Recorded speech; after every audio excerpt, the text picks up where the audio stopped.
Good evening, my name is Tony Jones, and you are tuned in to The Coalition, where we discuss all sides of local, regional, and national news, politics, and current events. Unfortunately, Christine is on assignment. She's doing the Lord's work right now. She is playing a rock and roll show. But I do have my old pal, the P.O. taxpayer, of course, in studio with me. P.O., good evening. Hey now. Very exciting. The radio gods have shined upon us. We'll have a special broadcast of the Coalition this week. And Robbie Wells, who is running for president in 2016, he's running as a Democrat, will be in this very studio with us. And then after the broadcast, we're going to head down the sidebar. So listen to the broadcast, then come down, meet and greet the Coalition, meet and greet Robbie Wells, have a couple of cocktails perhaps, and it's going to be a good time. It's going to be a good Thirsty Thursday for us. Do I actually still have to wear the Elvis costume? I was hoping you would dress like Tony Clifton. No, I think I'm going later Elvis. Jumpsuit, rhinestones, when Elvis had grown as a man, as we like to say. And then I just want to mention before we get to our guests that you can go to coalitionradio.us. It's the new and improved coalitionradio.us, including bios of your lovely hosts, blog content.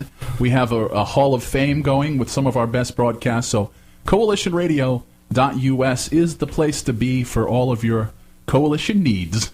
I think, and you'll see there, as one of my favorite philosophers of all time, someone whom I still look to for guidance, Mel Brooks. I believe the quote is, "The rantings of a lunatic madman." So enjoy. But Tony, we have a special guest in today. We're going to get right to it because we've only got 56 minutes left, and somehow I think we're going to fill them up. We usually run up to the last minute. It's true. We'd like to see if the audience wants a second hour. Do you demand a second hour? Would you want us to get rid of the first hour? But we've got with us today, we've got Greg Gerritt. Now, let me just point out, in a little attaboy to the Coalition, this is the only radio show in Rhode Island which routinely gives a forum for members both of the progressive movement and the libertarian small government movement. It is our solid conviction that both movements ultimately seek the same destination. We have the same bogeymen, but ultimately we choose different paths to get there. So as we go forward over the next few months, we want to continue to explore the similarities, the disparities, where we can come together, because I think we all have the same desire, which is a better Rhode Island, a cleaner planet, jobs and prosperity for all, better education, and more rock and roll. And by the way, the fact that we are strange bedfellows, actually, I've noticed, angers people. They have that tribal feeling of how dare you associate with X, or how dare you have X on the air. And from day one, we've said on this show that we are really looking to display all sides, that we are a true open door. And that seems to anger people, P.O. Well, the truth shall set you free. Our mantra here is we are an outrage porn-free zone. We say that every week. If your desire is to gain up some angst so that you can bloviate and just rant about an issue, then listen to every other crappy show in this market. Right. And really just achieve nothing other than some sort of spent feeling of righteous indignation. And having to listen to 26 Alex and Ani commercials. Right. Then go for it. I mean, there's plenty of that out there. On the other hand, if you're seeking a true evolution of ideas, what's right and what's wrong, what works for you individually and what works for us as a group here, then listen to our show and listen to our guests. In the past few weeks, we've had Mr. Gerritt's on today, we've had Ray Rickman, we've had Frank Caprio, we've had Mike Stenhouse. I don't know if you could bring together in a confined period of time a more eclectic group of individuals and beliefs. Maybe in a steel cage death match. That's coming, because we'll do anything for advertisers if they ask. Well, tonight, again, we're privileged to have here Greg Gerritt. Now, again, the resume, I could spend a half hour on the resume. Greg is the current treasurer of the Green Party of Rhode Island. He's one of the founders of the National Green Party and was a seminal figure in the early days of the Maine Green Party. Truly a Renaissance man. A lot of eclectic issues here, but a lot of good stuff. I want to point out, again, the success this year of the Buy Nothing Day. Now, Mr. Gerritt, if I can say this gently, few years ago when you started this, the media kind of gave it, they didn't poke fun at it because they saw the sincerity of the people involved, but there was kind of a gentle humor attributed to it. As time has evolved, number one, you've grown it. It's been consistent. It's there every year, so kudos to you and your folks. Number two, people have come more to realize, partially through your efforts with this event, the impending death spiral that the Rhode Island economy has, because as we see our neighbors showing up not to give coats but to get coats, all of a sudden it's become a humanized real issue for people here in Rhode Island. We see our neighbors, our friends, people we go to church with, people we have the odd beer with, people we rock and roll with. We see them in that position, and then we realize it could be us. So congratulations for that. You're also involved with the prosperityforrhodeisland.com, where I believe you blog actively. You also blog on Rhode Island Future. See there, Mr. Plain? We're giving you a plug again this week. Okay, as well as being as a coordinator for projects for the Environmental Council of Rhode Island. Welcome to our show. Well, thank you. I'm glad to be here. A question for you. If you were to sum up, I'm going to ask you to give your State of the Union for the progressive movement here in Rhode Island. Okay. What is the state of the progressive movement here in Rhode Island? It's a mixed bag. There's some things like Occupy that changed how we think about things. There's groups like the Coalition for Transportation Choices making real good progress on getting people to think about how we fund transit. But generally, things aren't great. You know, if you look at the actual world, poverty's worse. We have less democracy. We have continued environmental problems. And yet there's also lots of positives, like, you know, there's more farming going on, and, you know, we're doing what we can for fish runs, and, you know, solar energy is continuing to grow, and we may get some wind farms. But, you know, with climate deniers continuing to manipulate, and I think the thing that we do the worst is we let the people who invented the term business climate beat us all around the head. Mm-hmm. Elaborate on that. I know in reading some of your blog posts, you know, you in a sense, again, gently make sport of the fact that folks talk about 1% to 2% of economic growth, when in fact you would point out rather persuasively that we're actually in sort of a negative spiral here. Well, there's two different things there, and I'll get to both of the concepts. The first one is that if you look at actually how much growth there is in the economy, we really don't have any. In 2011, 121% of all the growth in income in the United States went to 1% of the population, which means everybody else on average got poorer by 0.6%. So, you know, and you know, the second through 10th percentile, they didn't do badly either. So in reality, the other 90%, you know, almost all of us got significantly less, you know, resources. And wages have been stagnant for 40 years, you know, ever since we decided we were going to become a debtor nation and a free trader. You know, they went off the gold standard, and, you know, I'm not a gold standard bug, you know, I don't care. But the free trade regime has been devastating to the American economy. And it hasn't really helped all that much elsewhere, even if it's brought, you know, 1 billion people out of poverty.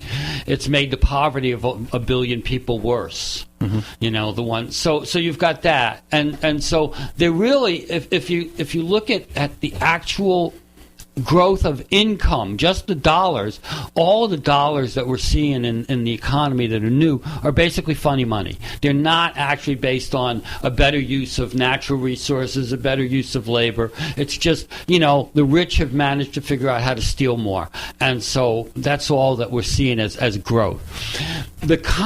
What that leads to is, because there's really no place to invest money that you get real growth, you know, you know, you're not going to make a killing, and you know, as a society, you're not going to make a killing in computers or cars or textiles. You know, there's nothing that's really going to, lift all the ships anymore in the West. And that's how you really need to do it. And if you're going to do that, you can make a fortune if you come out with a car that everybody wants to buy. But now you can make a fortune from doing software, and you don't create hardly any jobs. So that's kind of that. Those are the changes. The conditions are so different. But what they do then is they say, okay, in order to grow the economy, we have to do exactly what rich people tell us to do. That is the entire nature of the business climate. Who funds the studies that give you the business climate? The Walton family and the Koch brothers are the key funders of a lot of the quote-unquote think tanks. They're mostly stink tanks. That's not original. I saw that somewhere. That basically give us the whole idea of the business climate and how they measure it. And so you then have to say, what's that for? So does having a good business climate correlate with having a good economy? And the answer is absolutely not. There is no correlation whatsoever between ranking high on these business climate surveys and having a good economy. It does.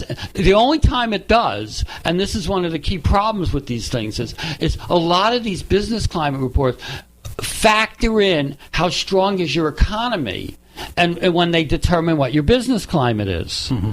So that Massachusetts can rank 47th in how they like their regulations, but because they have some venture capitalists and they have economic growth that's 2%, when the national average is 1.8 or something like that, Massachusetts gets really high marks.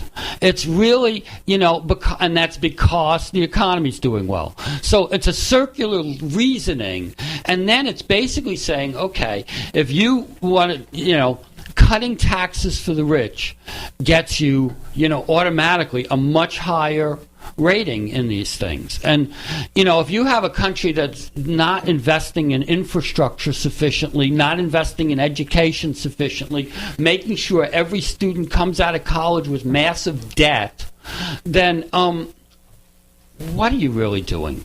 So these kinds of so they tell us that, and then they say, okay, we want deregulation. We want to cut taxes for the rich, and all the rest of that can go. And then we want deregulation because we don't want to have to obey the Clean Water Act. We don't want to have to clean up the air pollution that we're causing. And climate, it's not changing. We deny that. And that is exactly where the business climate ratings are coming from, people who are denying climate change, who are denying equality. I mean, even the Pope has called them out on this inequality. All they do is drive ecological disaster and greater inequality. And as the resource base of the earth collapses, and as the climate gets worse, how the heck do they think this is going to work? So I'm really trying to dismantle the whole idea of the business climate. And I had a great one the other day.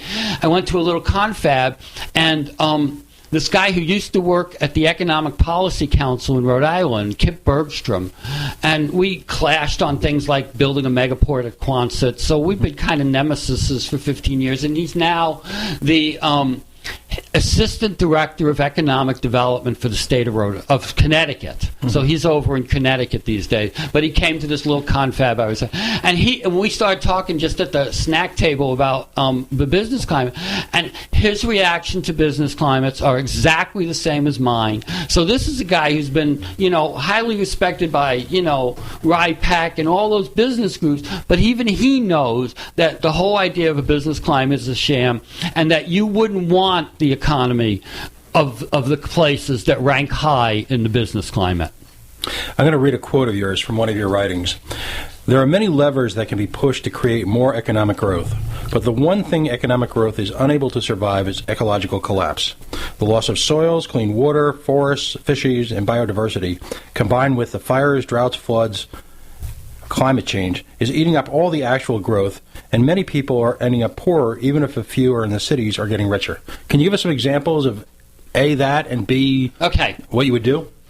One of the tools that people have been talking about for a long time is the concept of full cost accounting. We do not do full cost accounting in this country. I'll give you the example I've used for literally 25 years is if you have a factory, and I lived in Maine, so I know a lot about paper mills. So you have a paper mill, and you're making paper, and you're paying union wages, and, everybody in town's got a new pickup truck, except for the people who can't work at the mill. And but that mill, you walk around a paper mill town, it stinks. I used to live downwind of one on cloudy days when it was, when it was like a rain. The wind would come from that direction. I'd throw up when I walked out the door in the morning from the stench. And so you've got that, and you've got all this stuff going in the water, and stuff that comes out of smokestacks. And so what happens if kids get cancer from those chemicals? Or when they get cancer. When? Because I worked in a paper mill town one summer. I fixed the cemetery records. And I tried to interview old people in town to see where burials were. And some of the old women were still alive. And every one of them, their husband had worked in the mill and had died of cancer. So we know that this stuff kills. And so, but I use the example of kids, because if you get kids, people are going to do everything they can to keep these kids alive, except clean up the pollution. So if it costs $500,000 to cure this kid, and the kids get cured, for each kid. So your local hospital or your regional cancer center, somebody paid $500,000 to cure this kid. So they just say, $500,000 added to the gross domestic product. Well, really, that's $500,000 that could have done something useful instead of fixing a problem that we created. So that's what full cost accounting looks like. If you go to China is banging with the 7% growth instead of 10%. And the reason they're down to 7% is they realized trying to get 10%, all they did was get real estate bubbles and floods. They have got the most devastated ecosystem on the planet, and it's costing them big time, and bigger all the time. Also, we can have our $99 iPods. Right. And, I don't have one, so I'm pretty lucky. You also know about things like blood coltan. You know about that? No. Oh, every cell phone on the planet has this little bit of mineral called coltan in it. Okay. And the only place that they're really actively mining this stuff is with slave labor in the eastern part of the Democratic Republic of Congo, which is a complete war zone as the warlords try to maintain control of the coltan mines, and so that everybody can have a cell phone. Yeah, I can tell you one of the people that I miss most in this world is George Carlin, because I think the euphemism for that mineral and a few others is rare earth. They always talk about rare earth.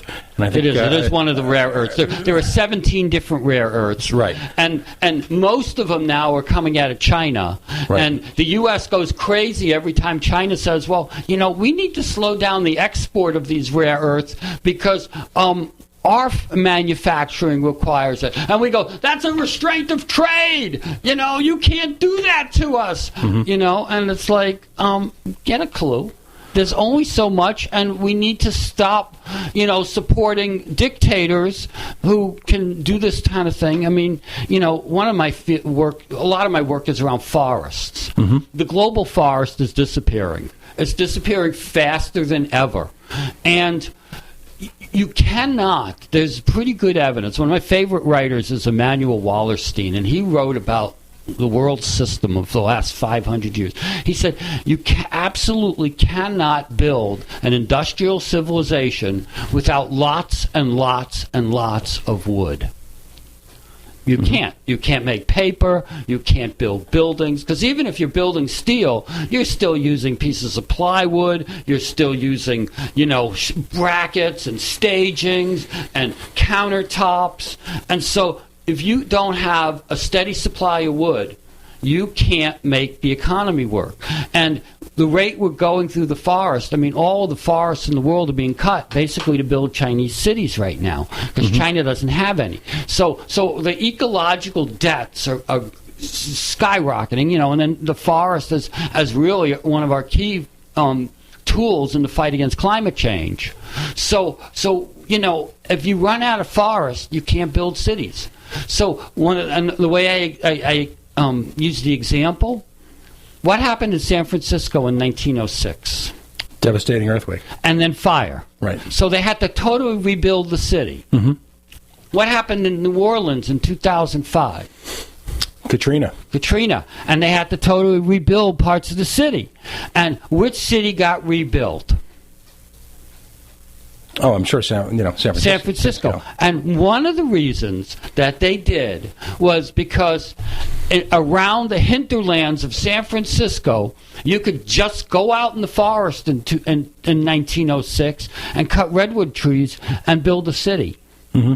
And Louisiana is a great forest, or it was, but they have so devastated their forests that they didn't have the wood to rebuild New Orleans cheap. I work with the trades, and I can remember at that time the wholesale price of plywood essentially, actually in its own way, and this is interesting because it reflects on the cycle that you're talking about, actually helped begin the end of the boom housing economy because the wholesale price of plywood, given construction in Asia and the sudden demand as a result of Katrina, skyrocketed and actually was a minor part of piercing that bubble. It's interesting. As a libertarian, I'm supposed to be opposed to all regulation everywhere, any place. Yet at the same time, I can point to, for example, fuel standards by the EPA and emission standards in diesel engines and show that as a positive because it actually generated great technology because the free market responded with newer forms of emission controls. And the free market almost always does, which is why there's these people fighting these rearguard actions every time. Oh, we don't want this regulation. Every time they do that kind of regulation, and sometimes, I mean, admittedly, sometimes they do it stupid, but when they do it even half smart, it always spurs that kind of innovation. Of course, the problem is that as we spur that innovation, we keep losing more jobs to the technology that just keeps, being more capable. I mean, as one person said the other day, we have schools designed to create robots, but now we have robots who can do that work better. Right. So how, and then in a situation, both green and libertarian movements suffer from caricatures sort of thrust upon them by the mainstream political parties. For sure. Okay? And the green... It's nuts and sluts for us. Exactly. All right? They think we're just nuts. And then there's that whole pot thing. Oh, yeah. So we're potheads, and you guys, according to the established political parties, we're a bunch of potheads, and you guys want to bring us back to the 16th century. So what's remarkable here is we just had, okay, let's go back to the videotape. All right? We just had a Green Party and a Libertarian Party agreeing that the free market, when stimulated with a legitimate social cause, can in fact provide technologies to mitigate all sorts of detrimental behavior. Is that a fair statement? That is a fair statement. Yeah, no, I'll just leave it at that. That's a fair statement. Okay. No, that's and this is what I mean. Ultimately, we want to get there the same way. That segues nicely into a conversation of political parties. Now, here, as a silly season, and we embrace the silly season here. So do we. I love the silly season. The coalition. I mean, with the type of immaturity, bathroom humor, and just general stupidity that makes us the Animal House of political radio reporting here. Well, we have such good examples in the Rhode Island legislature. An embarrassment of riches. Well, and I just want you to know we are, and we'll hope we'll get the Green Party behind us. As we continue to emulate our heroes in the Republican Party here in this state, we are continuing our auction, our live raffle for a Scud missile. So, make sure that people in your party know that tickets are available because, the guys... I want one. The guys in the Rhode Island Republican Party, all they had was an AR-15. We're better than that. It's really interesting because gun control is an issue that people wonder about. And I have a really simple kind of way of looking at gun control. There are certain kinds of weapons that everybody in the neighborhood thinks are appropriate for somebody in the neighborhood to own, like a hunting rifle. Mm-hmm. I don't think you'd get you have 99% of the people in the United States say a person who's a fit character should be able to own a hunting rifle. Nobody is, except a few extremists are going to disagree. I think, but nobody would say it's appropriate for your neighbor to have a Scud missile. I mean, I'm just using that as an example, but I use a tank. I could use an F-35. I mean, nobody thinks they should have that. So all you're really doing is trying to figure out what's the appropriate community standard. And that's something that if you approached it as, what's the appropriate community standard? There's some things we all know are okay, and there's something, It's like porn. You know it when you see it. Right. And, nobody's going to think that your neighbor should have a nuclear weapon. So let's all, can we at least, try to figure out what's appropriate? And that's something we never do in this country. Do you differentiate between liberals and progressives? I know you're probably not a label guy, but, we live in a society that labels. I tend to not think of myself as a liberal. And actually, I think I do know what the real distinction is. And the distinction is not so much economic and social. It is about foreign policy. Mm-hmm. It is about the use of violence to maintain the empire. And the liberals accept that the empire was legitimate and that the American people, it's okay to go around and kill brown people and native peoples and Afghan tribesmen in the name of the American empire. And true progressives do not believe in the empire and think we ought to shut it down and that all American presidents are war criminals. Does that sound familiar? It should. And I mean it's. Again, I hate to harp on this, but libertarians say the same thing. Once again, strange bedfellows. We have as libertarians a fundamental problem with targeting wedding parties. I mean, wedding parties should be happy times. All right. Yeah. Right. I realize that I don't think the government should own drones. All right. Unless it's my own wedding party, they just take me out. But I mean, listen, truly a drone attack. I mean, compared to a bad wedding singer, I mean, it's a buzzkill. Okay, so in saying that, then segue then to the Democratic Party in both nationally and locally. If you gave I'm big on report cards because we a limited time. We in a sense try to get our arms around issues. What grades would you give the Democratic Party here in Rhode Island? C-. Okay. Elaborate, if you will. They passed voter ID. I mean, that's obscene. They were the ones who brought the Commerce Department proposal last year to take all of the regulatory authority away from the Department of Environmental Management and turn it over to the business community. If these people could self-regulate, then we'd be okay. But they can't self-regulate. They have that greed gene, and so.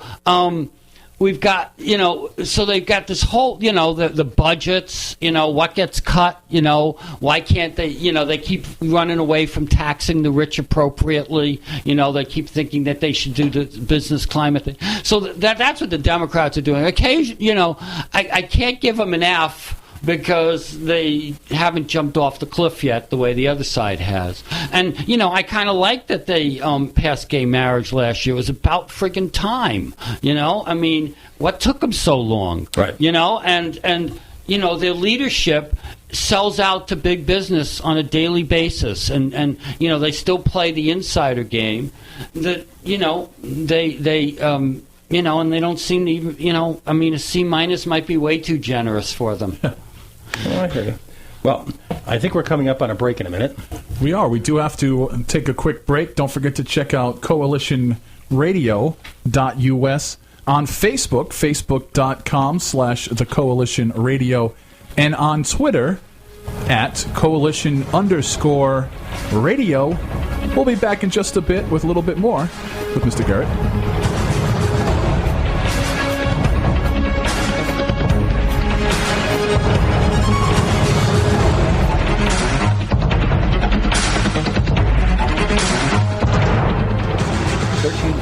Your definitive source for cannabis culture, with a print magazine, radio show, live events, and so much more.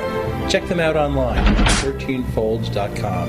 That's the number 13, FOLDS.com.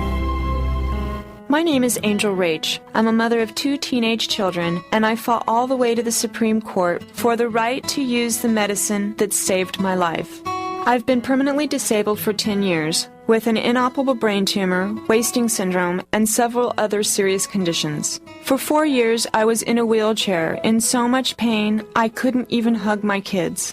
The hardest part was looking in their eyes and seeing how much they were suffering because of my medical condition. The medicine that gave me my life back and gave my kids their mom back was cannabis, also known as medical marijuana. With medical marijuana, I can walk, maintain my weight, and I can be a mom. Without it, my doctors believe that I would die. To learn more about medical marijuana, contact Marijuana Policy Project at 1-877-JOIN-MPP or on the web at mpp.org. Hey everybody, it's Tony Jones. You know, when I'm not here yakking about politics, I spin records. That's right, if you like good old-fashioned rock and roll radio the way God intended it to be, then tune in to The Tony Jones Show. The information's online at tonyjones.org. That's tonyjones.org.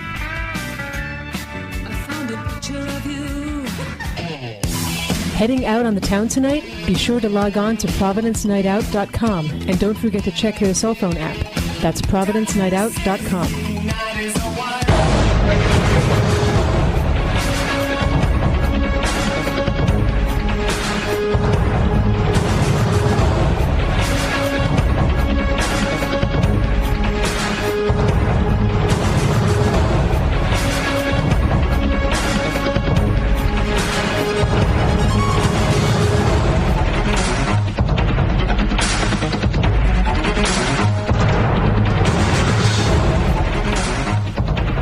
Tony Jones here. You are tuned in to the Coalition online at coalitionradio.us. Joined in studio by the PO taxpayer. Hey, Tony. The Tony Clifton to my Andy Kaufman.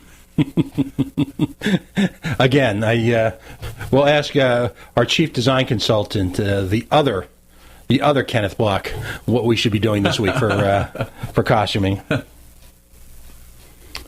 And we're also joined tonight again by Mr. Gerritt of the Green Party and a number of environmental and socially progressive causes. We've had a lot of fun in the first half hour. I want to get philosophical for a minute. I want to talk about giving. The notion of charity in America today. The notion of community involvement. My personal contention, and again, the point is for the guest to talk, but let me just throw this out there. My personal contention is that we suffer largely from charity fatigue in the society right now for a number of reasons. From a libertarian side, the individual is so overtaxed. And when I talk about the individual, I talk about the middle-class ham and egger, me, who is just so grotesquely overtaxed that we find ourselves in a situation where, in order to survive, and some of the same issues that Mr. Gerritt talked about in the last hour, tuition inflation, the cost of natural resources being artificially manipulated, all these different factors healthcare, thank you. When I look at, there's a tendency for me that say that the government created safety net, which seems to be all-encompassing, should be good enough, and I've got nothing left to give. And the sheer amount of hours I have to work to as I like to say, wake up in the morning, allow me little or no time to do anything that's civic-minded. Now, contrast that with what goes on in this state. Just this past week, Tony, we all saw on the news how the federales released hundreds of millions of dollars in heating oil assistance to different states to give to people who are in need. Right. Again, who doesn't want people to be warm? I mean, that's as a fundamental a human need as you get. At the same time, they were distributed to companies called, let's just say, different political groups, or I should say different government groups, which specialize in the dissemination of charitable funds from the government out to people out in the streets. And there's a half a dozen of them here in Rhode Island, and the average compensation for the executive of that organization is somewhere in the $150,000 to $200,000 a year range. And when you look at the salaries that just get skimmed off the top of all this good stuff, and then you look at what I call the professional charities out there, where people make a great living doing this, to me it creates a real cynicism and a helplessness on the part of the ham and egger. What's your take on what I said and also on the state of giving in America today? Oh, this is one I don't think about too much, though I should, since I work for a nonprofit and have to raise money all the time. Let me jump in. How much of your time these days, and it seems like you present some very noble causes with a very low cost of doing business, and that's the hallmark of organizations that you've been involved in, which is all to the good. How much of your time do you actually have to spend fundraising? I'd say I probably spend five hours a week on average on fundraising. Just trying to get the dough in. Yeah. And yet these other organizations that are politically... They spend a lot more time on it. I spend probably less because I don't need to raise as much money. Mm-hmm. But, the whole issue of what's an appropriate salary in America is a real issue, and then it's like, do you pay for success? Do you pay for, so if you're running the United Way, the skills that you would need to run the United Way as an organization, the bigger the organization, the more complex, the more kinds of skills you might need. That person is probably as skilled as a person in private industry who has the same equivalent job and has to have the same skills and probably went to the same schools. Is it appropriate to pay them the same? Probably they should get a little bit less, and most of them do. So, I don't know how you decide what's the appropriate wage for a nonprofit leader. I tend to think that the healthcare industry is way overpaid, and, most people would until their kid needed the best surgeon in the world to operate on them. That kind of thing. And so how do we decide that? And, and we all love David Ortiz. Big Papi is Superman, and yet he gets $15 million a year. And is anybody worth $15 million a year? And how about the Walton family that gets $100 million a month each? And they make $1 billion a year. So, where is the beef? The issue of really the issue of charity is if we have a social contract that no person falls through the cracks, then there's a certain amount of money that needs to go to those people who do not have, job skills that are around in our economy. And it happens that in the last 50 years, and it's only the last 50 years, that we have ever created on Earth an economy that has no place for low-skilled workers. Until 50 years ago, every low-skilled worker, other than people who can't get out of bed because they're really disabled, every low-skilled worker could find a job that they could do. It might not pay much, but it paid something.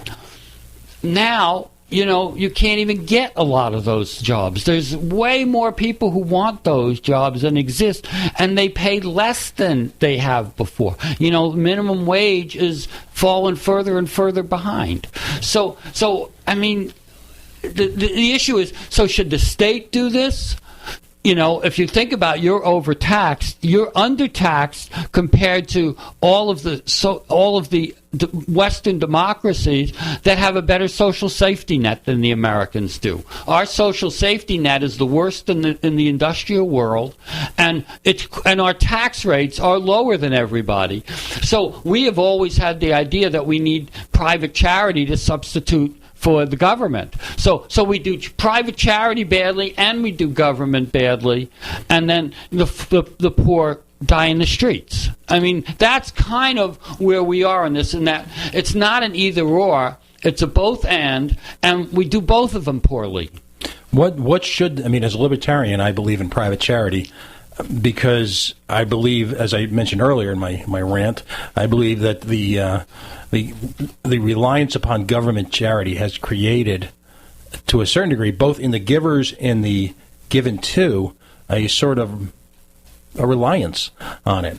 On the other hand, looking at how difficult the economy is for so many people, this week we're facing again a discussion of unemployment benefits. And there are so many moral hazards to that argument conflicting. So in your mind, what is there a way to assign? I mean, what's the right mix? How much should private society do versus, because you're right, we spend a fortune in this country, yet at the same time it's so poorly run, so poorly organized, just so poorly executed. That's not actually true. If you went to the Social Security Administration and you compared the Social Security Administration and Medicare to the efficiencies of the insurance companies, Social Security uses a much lower overhead than they do. So Social Security is 3 to 5 times as efficient. It takes much less overhead, and their workers are, the people who work for the Social Security Administration are reasonably well compensated. They're not like Walmart workers getting food drives for them. So why do you say the government is so much less efficient than these crooks and all the businesses who are skimming off the top? Well, because I look at organizations in this state. We have one of the few industries left in this state. And we to be fair to you, a few shows ago, we went through the Form 990s and saw what the percentage of executive compensation was to the annual budget of literally over a dozen charities. Yeah. Some of them, as you point out. Mine is my salary is almost half of the annual budget of my organization. And, they pay me $17,000 a year. So our total budget's $35,000, but our percentage, my percentage of pay, is a very high percentage. Because we have relatively low rent, and we have only one phone and only one computer, and you bring up a good point though. What do you say to a Rhode Islander like myself who sort of shrugs in disbelief when he sees an organization where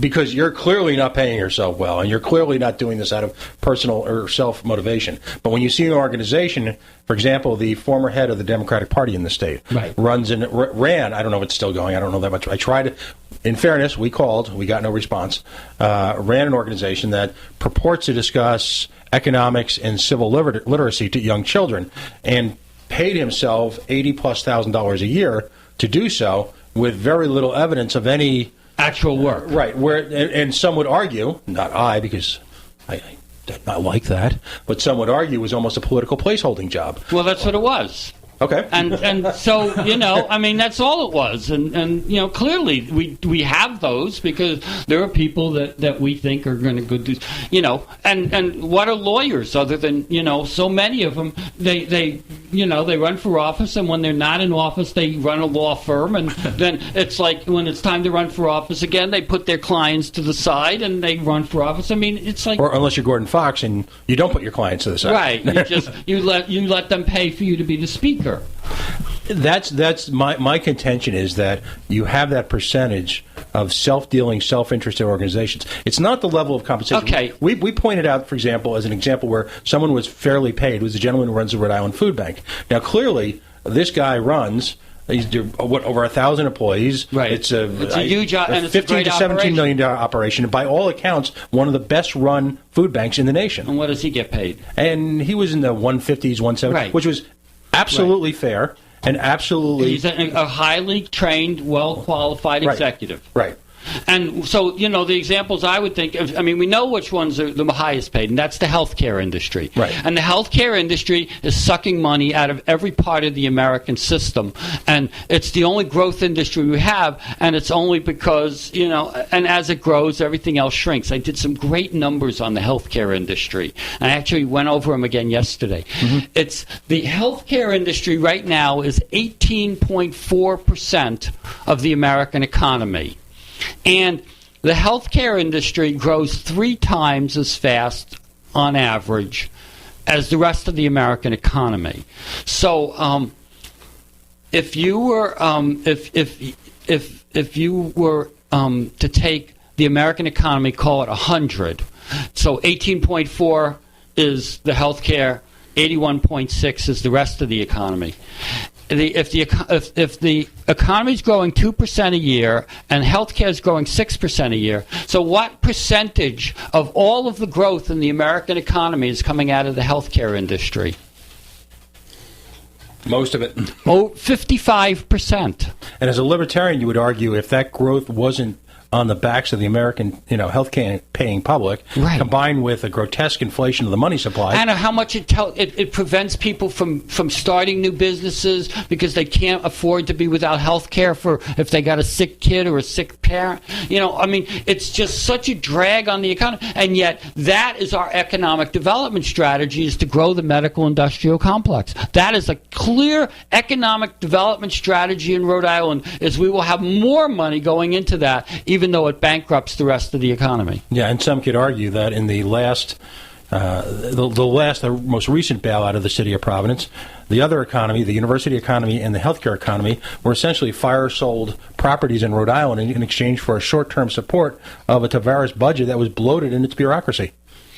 Well, every bureaucracy is bloated on some level, and the city of Providence is, had a history of not being the most well-run place in the world. But, it's no better or worse than most of the other governments around. It's no better or worse than most of the corporations around. Big organizations tend to featherbed because they can get away with it because there's money.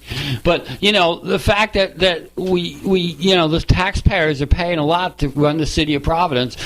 Cities always have high taxes. That is the nature of cities, because they provide more services, and they provide services not only to the people who live in the city, but to all the people in the surrounding communities. It just costs more to run a city. Right. I think a lot of taxpayers, if you stepped away and gave them a few days to recover from the most recent property tax bill, would agree if they were reasonable. But on the other hand, I think what folks have an issue here is the quality of the goods and services that are delivered for those high taxes. And most people would agree that you don't have 4 $30,000 a year prep schools on the east side selling out because the school system is good. I mean, that's that's an oversimplification. Okay, well, let me tell you what's the simplest way to approach how good a school is going to be. Mm-hmm. Income. If you have a school that almost all the children are low income, it will be a low-performing school. There is no, you can, if you pile massive resources into one small school with great leadership and hand-picked teachers, you could probably get low-income students to do pretty well, though, they have limited vocabularies just because they're low income. I mean, if the income of the children is the biggest determination of the parents of the children's income is the biggest determination with how kids do in school. And so the private school, if we have a city that is mostly working class and low income, and that's the way our city is, then our school system is going to reflect that. And so, that we have these private schools where the wealthy people can opt out of the public schools is a part of the reason that the public schools are no good. So blaming the public schools for them, you might want to blame the ruling class and their schools for the poorest quality of the American public school.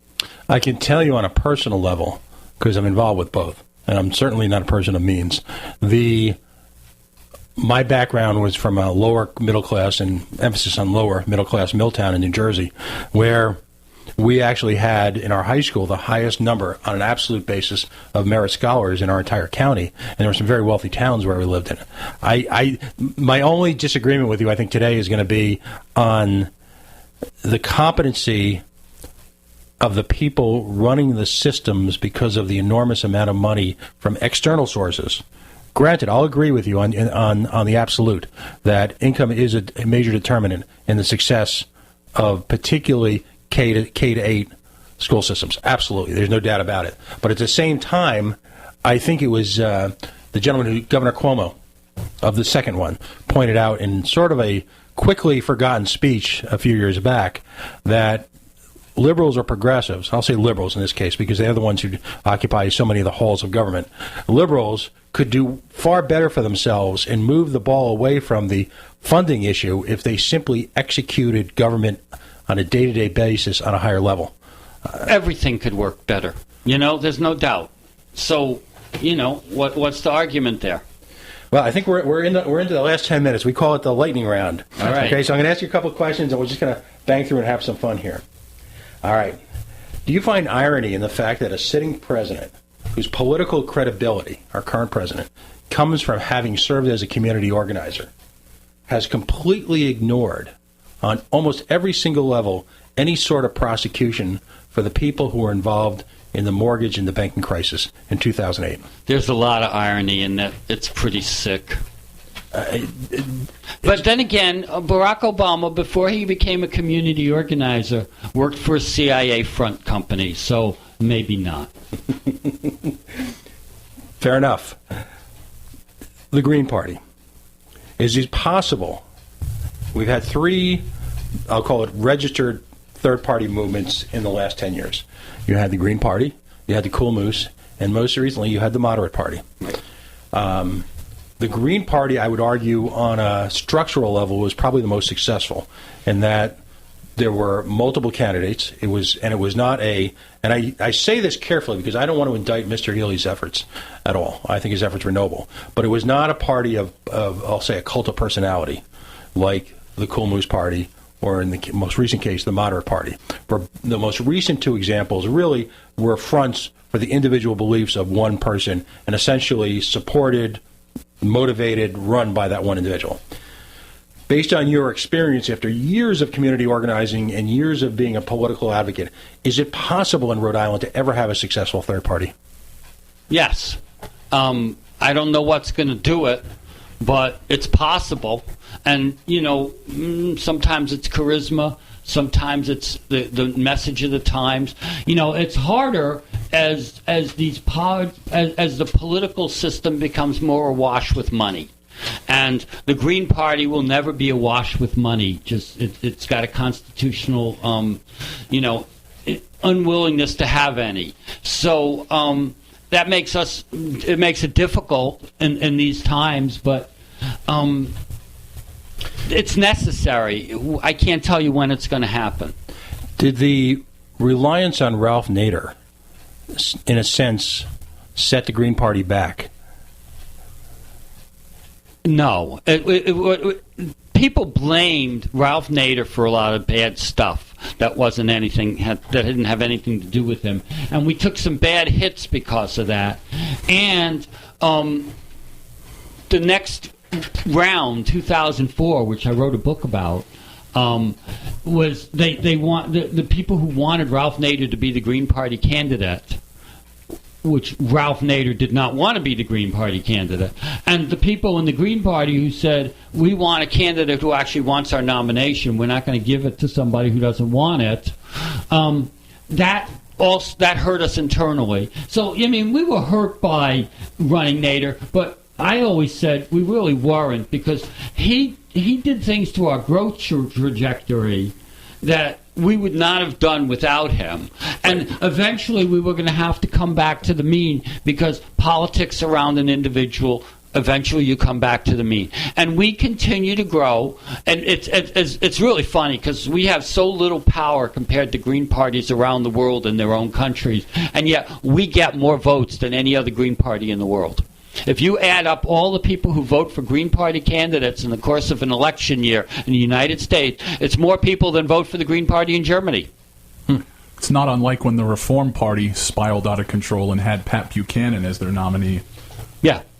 Interesting. And it gives you a trajectory, and eventually you're going to come back to what your normal growth pattern would be. And that's eventually what we have. And, we've stabilized as a Green Party nationally. Rhode Island, we're real weak, but nationally there's Green candidates everywhere. They elected another 35 people this year around the country, some of them California, a lot of them nonpartisan elections. But, we keep winning races. The mayor of a town in California of over 100,000 people is a Green Party woman. What's on the horizon as far as the Green Party? Is Bernie going to run as a Green Party? I seriously doubt it. I think that in 2016 our candidate will again be Jill Stein. Okay. And I would be quite happy with that. Okay. The Occupy movement. Now, I mean, we could fill up an hour probably with the Occupy movement. What did the Occupy movement do right, and what did they do wrong? The thing that they did right was they changed the world. They changed the discussion. You know, now if you say the 99% and the 1%, everybody knows what you're talking about. Nobody thinks you're crazy. So they changed almost everything.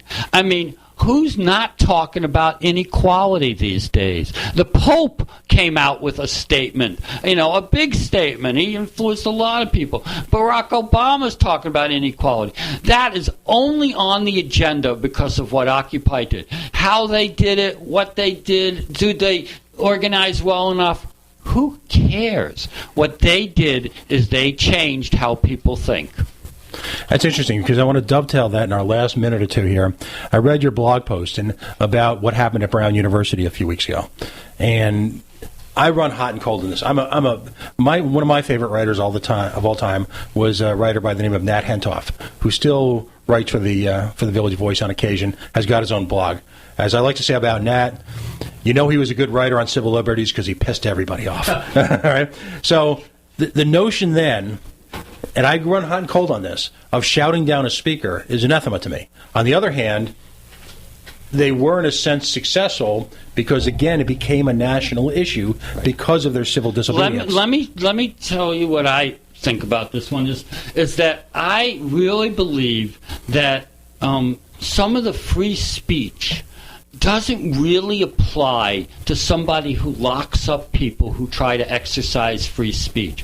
And that when you're dealing with people whose job is to put people in cages and to beat demonstrators and to basically shut down the dialogue in America, when you get a chance to boo them off the stage, you boo them off the stage. And that's all it was. I mean, basically, they didn't even go in there to plan to do that. What happened is the guy was a jerk. The moderator for the time was incompetent. Brown didn't know what it was doing. Basically, they opened up the door to the demonstrators and said, "Walk in, please." The demonstrators walked in and did what was demonstrators easy. do. It was there to do, and because he specializes in violation of the civil liberties of the First Amendment, of the Fourth Amendment, of the right to assemble. I mean, he clearly is against the right to assemble and petition the government.